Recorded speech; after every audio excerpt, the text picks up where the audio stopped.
நீங்கள் செய்த தர்மங்கள் உங்களை காக்கும் என்பார்கள்.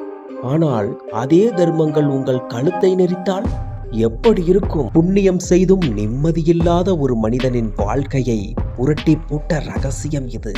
அவன் செய்த நன்மைகள் அனைத்தையும் ஒரு டைரியில் குறித்து வைத்திருந்தான். இத்தனை பேருக்கு உதவினேன், இத்தனை கோவில்கள் கட்டினேன் என அவன் சொல்லிக்கொண்டே இருக்க அவன் சுமந்த பாரம் கூடிக்கொண்டே போனது. ஒரு ஞானியை கண்டு கதறினான், சுவாமி, புண்ணியம் செய்தும் ஏன் என் மனம் ரணமாகிறது? அந்த ஞானி சிரித்து கொண்டே சொன்னார், நீ செய்த நன்மைகளை கிரீடமாக சுமக்கிறாய்.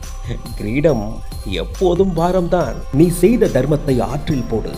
நீ செய்த தவறுக்கு ஆழமான மன்னிப்பை கேள். உன் இடது நாசி வழியாக ஓடும் மூச்சு காற்று உன் உடம்பை எப்படி குளிர வைக்கிறதோ அப்படி உன் அகந்தையை தூக்கி எறிந்தால் உன் ஆன்மா குளிரும். அவன் தன் அகந்தையை உதறினான்.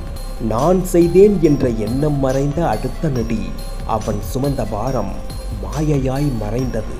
நீங்கள் செய்த தர்மங்களை இந்த உலகம் மறக்கலாம். ஆனால் நீங்கள் மறந்தால் மட்டுமே அது உண்மையான புண்ணியமாக மாறும். பாரமில்லாத மனமே பரலோக வாசல்.